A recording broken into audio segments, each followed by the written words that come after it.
ನಾವು 9:30 ನಿಂತಿದ್ವಿ ಮೇಡಮ್. ಇವತ್ತಿನ ಗ್ಯಾಸ್ ಸಿಕ್ಕಿಲ್ಲ. ರೇಟ್ ಬೇರೆ ಜಾಸ್ತಿ ಅಂತ ಹೇಳ್ತಾ ಇದಾರೆ, 105 ಅಂತ. ಇದ್ರಲ್ಲಿ ಏನು ಸಂಪಾದನೆ ಮಾಡೋದು, ಮನೆಗೆ ಏನು ಕೊಡೋದು, ಫೈನಾನ್ಸ್ ಏನು ಕಟ್ಟೋದೋ ಗೊತ್ತಿಲ್ಲ ಮೇಡಮ್. ಓನರ್ಗೆ ಏನು ಕೊಡಬೇಕು ಅಂತ ಗೊತ್ತಿಲ್ಲ, ಅದು ಗೊತ್ತಿಲ್ಲ ಮೇಡಮ್. ದೇವ್ರ ಮೇಲೆ ಭಾರ ಹಾಕಿ ಕ್ಯೂ ಅಲ್ಲಿ ನಿಂತಿದ್ವಿ ಮೇಡಮ್. ಹೌದು ಮೇಡಮ್, ಅಲ್ಲಿ ಒಂದು ವಾರದಿಂದ ಇದಾಗತ್ತೆ ಮೇಡಮ್. ಅವರೇ ಹೋದ ಭಾನುವಾರ ಸರಿ ಇತ್ತು, ಸೋಮವಾರದಿಂದ ಇಲ್ಲಿ ತನಕ ಹಿಂಗೆ ಆಯ್ತು ಮೇಡಮ್.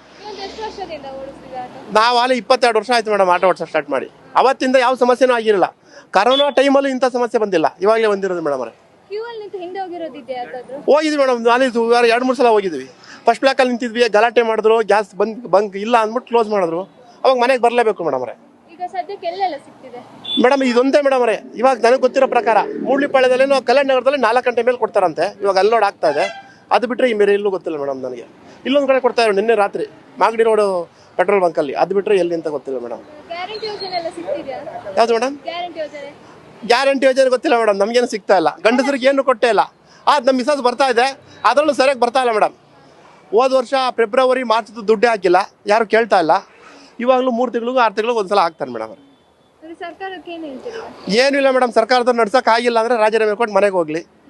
ಮುಂದೆ ಬಂದವರಾರ ಈ ಫ್ರೀ ಯೋಜನೆ ಮಾಡೋದು ಬೇಡ, ಮಾಮೂಲಿ ಏನಿತ್ತು ಅದು ಕೊಡಲಿ. ಎಜುಕೇಷನು, ಹೆಲ್ತು 2 ಫ್ರೀ ಕೊಡಲಿ, ಇನ್ನು ಮಿಕ್ಕಿದ್ದು ಯಾವುದು ಬೇಡ. ಎಲ್ಲ ದುಡ್ಕೊಂಡು ತಿಂತೀವಿ ಮೇಡಮ್.